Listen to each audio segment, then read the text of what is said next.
Well, thank you very much. Yeah, just looking at you like, okay. Inspiring address. I'm a veteran of the Apollo program, and every time I hear that old alarm bell ring and smoke go, I want to jump on the fire engine and get back.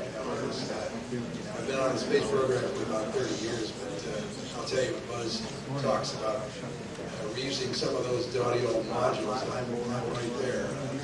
We've got the Titan and some other fine birds in the stable. I argue with my partner whether to get to Mars and the Titan, but he's made an inspiring case. The next speaker is no stranger to space. He comes to us with a background of a sympathy for the space movement. His background is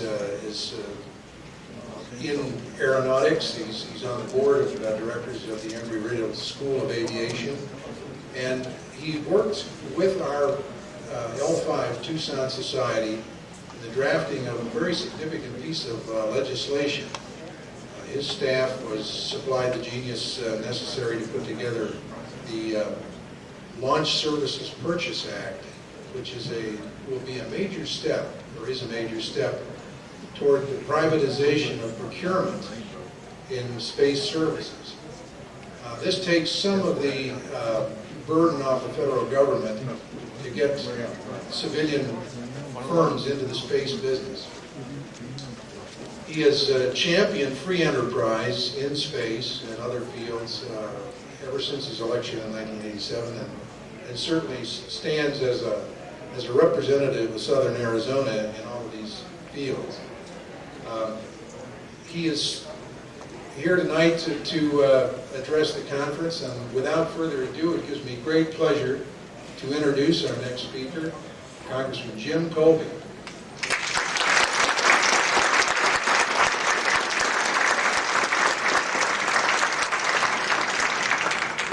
Thank you, Ken, for those very kind words and that nice introduction. It kind of reminds me of what an Indiana forward once said to Bobby Knight, "You got me all choked up." Those are nice words, and I appreciate them. I have the dubious problem here, distinction of following Buzz Aldrin with all the comments that are being made here about Congress.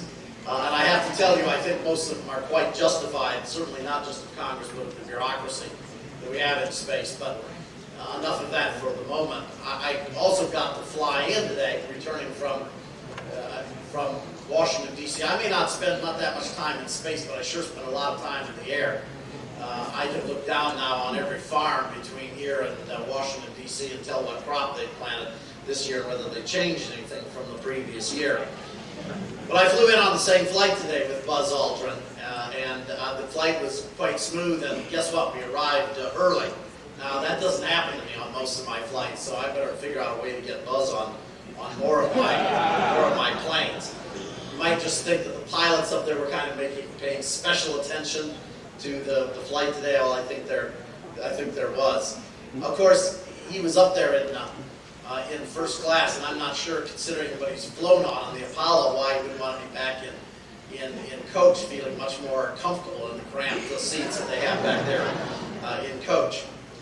But I do want to tell you that I'm delighted that you're here in Tucson holding your 19th annual conference here, and I think it's a very appropriate place for us to be doing so. You're in an area of our country, of our globe, that is really a major hotbed of research and investigation of planetary sciences, of lunar sciences, planetary sciences, and travel.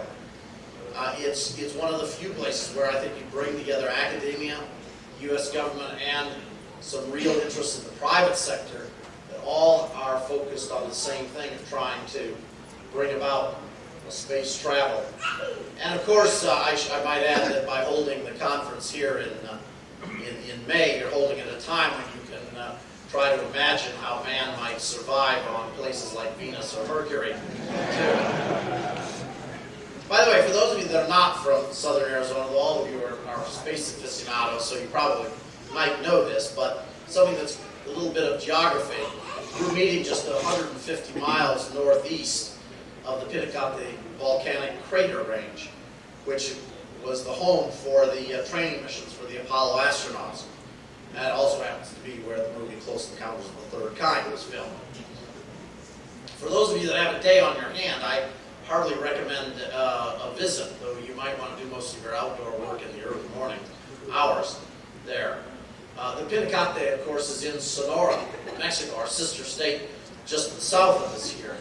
And you're not going to find it on your tourist material, but it really is a must-see for those who are interested in the history of our space program. Let me just say a few words about the space program and my support for this program and what we have been trying to do here in southern Arizona. I have, since the very beginning, one of the very first meetings, I was just reminded of this evening as I arrived here, one of the very first meetings that I had after I was elected to Congress was with some of the founding members here of the L5 Society. And they came in and they captured my imagination with describing to me the possibilities of what might be in space travel. It's frustrating to me that 15 years later, almost 16 years later, we really haven't been able to get further along, in my view, of where we should have been what we should have been able to accomplish in these last 16 years. But I have strongly favored and strongly supported a continued and expanded role and program for the America's space program. NASA's scientific research to understand the universe and our planet not only enhance our understanding of the universe that we occupy, but also has contributed, as I think we know, to tremendous technological developments that have taken place here on Earth itself. And I'm proud to be an elected representative for some of the most distinguished and preeminent scientists in this field. When the Mars Pathfinder mission landed on the Martian surface in July of 1998, the camera provided those stunning images that we all just absolutely gasped at. It was built here at the University of Arizona. Last year, as America was celebrating the 30th anniversary of Apollo 11's landing on the moon, we heard Buzz talk about what might be possible to happen at the 50th anniversary, 20 years from now. But last year, as we were celebrating the 30th anniversary, our future as a spacefaring nation was put at mortal risk, and certainly would have forced a lot of what Buzz was talking about to be even further put back in time. The initial draft of the appropriations bill for funding for NASA threatened to cut the space budget for NASA by 29%. These cuts of nearly $1 billion literally would have destroyed the future of both the Earth and the space science programs at NASA. It would have forced the cancellation of all kinds of future missions, would have pushed back others of them much further into the future, such as the Discovery program, the Explorer program, the Contour mission, the Space Infrared Telescope Facility, or what we call CERTIF, and all the missions within the Earth Observing System program that was scheduled for launch after the Chem 1 mission. It would have ended our commitment to planetary science and exploration at NASA. The victims would have included all the missions to Mars after 2001, including the International Sample Return mission scheduled in 2005, all Discovery missions after Stardust, the Europa orbiter, the Pluto mission. It was just really, it was devastating.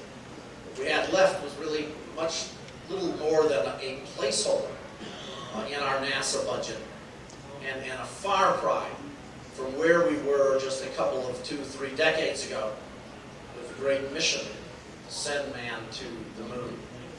I got together with a few of my colleagues who believe as strongly as I do in space exploration, and also with staff from the subcommittee and my own staff, and we all agreed this simply couldn't happen.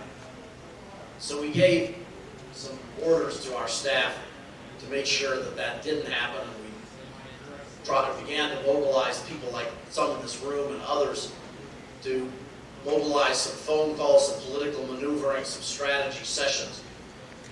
Now, the Byzantine world of congressional appropriations is sometimes hard to fathom for somebody like myself who's inside of it. But as one who is chairman of one of the other subcommittees, not the one with the NASA budget, but as chairman of one of the subcommittees, it certainly gives me an opportunity to know better than most how the terrain is played, and the terrain and how to play the game on that terrain. So what we tried to do was, what we did do was develop a plan on two fronts. We had public discussions with constituents and interest groups, and then private discussions with key congressional leaders and in the administration, people behind the scenes. On the public front, we drafted an amendment to restore the funding which we could offer in the open committee. We got to that stage. We were determined that we were going to confront the leadership on this issue and offer an amendment in the committee, in the Appropriations Committee, what we call the markup of the bill. Word was put out that we were prepared to carry this fight, and the tactical planning was underway. On the other side, the private side, I and some of my other colleagues spoke to our leadership and the colleagues on the committee to let them know that we really weren't looking for a public fight on this, but we did need the subcommittee to reconsider the drastic cuts that were being considered. And so on the eve of that Appropriations Committee hearing, markup in the full committee after the subcommittee markup come out so bad for NASA. On the eve of the full committee markup, the subcommittee really backed down. What we did was we were able to find another source of money elsewhere in a whole nother area of the budget and bring it over to this subcommittee so that we could restore some of the drastic funding cuts. Now, what we did restore wasn't everything by any means, but it was a large measure of it, and it certainly was enough to keep a lot of the programs that I just referred to going. The vital programs certainly did survive. But it wouldn't have happened, let me just tell you that this would not have happened if it hadn't been for the grassroots advocacy of organizations like this and so many others. People like you out there contacting your congressmen and congresswomen and telling them that you believe that funding for space programs is not just in the national interest, but it's in our economic interests as well. And that was really very critical. And a number of members of Congress actually were very quite surprised, frankly. They were hearing from constituents about space programs. But it was very, very instrumental. So, we are still faced, of course, with the reality that we don't have the kinds of budgets for NASA that we would like. We don't have the kind of fervor, the passion that existed in the 1960s. Somehow we have to find that mission. I know that Dan Golden, from conversations with him, is searching for that, what will grab the public and get them interested in it. And I think Buzz Aldrin here just talked about that clearly. It's the idea of exploration of space. It's the idea of putting people in space on a permanent basis. And it's the idea of travel for the average man and woman on the globe. That they someday would be able to travel in space. That I think can really excite people and say, yes, this is a mission. This is what we want to see happen with our space programs. So I think we've got some real opportunities, but we've got some real challenges that are ahead of us. We're always, I believe, as mankind is always going to want to explore the new worlds of our solar system for the same reason that 500 years ago, 600 years ago, men left on tiny sailing vessels from ports in Spain, Portugal, and Italy to explore parts of the world that they had no idea where they were going. And why did they do it? Because they knew there was something out there that was different, that was something unexplored. And it is something about humankind that makes them want to explore the unknown. You heard it on the tape there. In fact, I wrote it down because I thought it was so perfect when the astronaut coming on the way return home, I think it was Buzz, who was saying it. He talked about the insatiable curiosity of all mankind to explore the unknown. That hasn't changed since the very beginning of time. That is what makes mankind different from other animals that occupy this earth. We can imagine what the future holds. We can have this desire to explore something that is in the future that we cannot see today. I am encouraged when I look around this room, and particularly earlier when Buzz was talking with the number of young people that are here today. That's a clear indication that the desire for space exploration has not grown any less in our society just because we've reached the moon once. People are still curious about the unknown. There's so much more out there that we have to learn. And I guess maybe I just end by saying that my answer to the question that was asked of Buzz Aldrin, when you go around the world, where do you find the most enthusiasm? I think the answer is very clear. It's right here. It's in this room. It's people like you that have that enthusiasm. It's you that have the ability to rekindle the interest in space exploration, in colonization, in travel, tourism, travel in space. You have the ability to drive our government, our programs, our bureaucracy in that direction. I'll be here, I'll be there in Congress to serve as your servant, if you will, to help this happen. But it isn't going to happen if the American people are not rejuvenated, do not come to the conclusion that this is something that they want, and it's going to take you to do that. But you're here because you believe that, you believe in making this happen. And I'm excited about the possibility that in our lifetimes, we can see this happen. Thank you for inviting me to come here today. Good luck.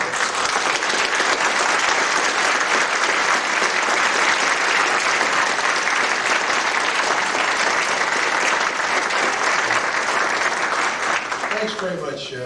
Jim Kolbe is always a pleasure to listen to, and I think he brings to the lectern a real understanding of the problems of space and getting there.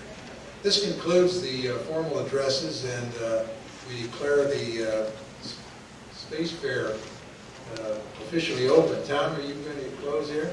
Well, I was going to say, those of you who are registered for the conference, if you can thread the needle and get back to the Starlight Ballroom, there's a free buffet dinner.